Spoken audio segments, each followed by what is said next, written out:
কেয়ামতের আগে এমন এক ফিতনা আসবে যার মতো ভয়াবহ ফিতনা পৃথিবীর শুরু থেকে শেষ পর্যন্ত আগে কখনো আসেনি।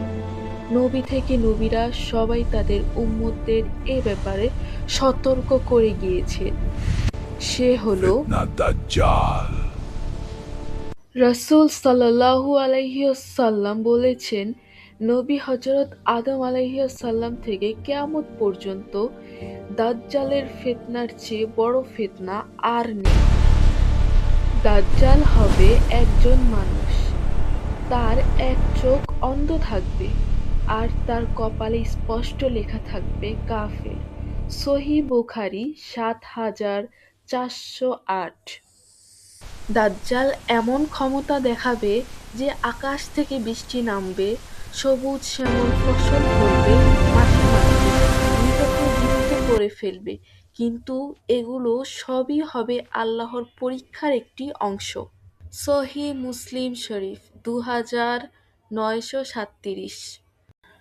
রাসূল সাল্লাল্লাহু আলাইহি ওয়াসাল্লাম বলে গিয়েছেন, দাজ্জালের কাছে থাকবে একটি মনোমুগ্ধকর জান্নাত এবং একটি ভয়ঙ্কর জাহান্নাম, কিন্তু তার জান্নাতের মধ্যেই হচ্ছে জাহান্নাম আর জাহান্নামের মধ্যেই হচ্ছে জান্নাত।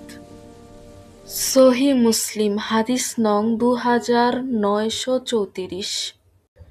এবং যারা ঈমানদার হবেন এবং যারা আল্লাহকে চেনেন তারাই একমাত্র যারা দাজ্জালের ধোঁকায় পড়বে না। কারণ আল্লাহ বলেন, আল্লাহ যাকে ইচ্ছা হেদায়াত দেন। সূরা আনআম আয়াত নং ১২৫।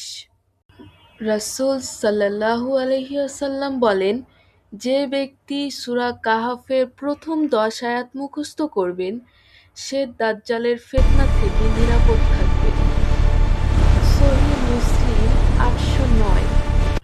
দাজ্জাল আসবে, এটা যেমন সত্য, ঠিক তেমনি সত্য আল্লাহ মুমিনদের সাথেই আছেন।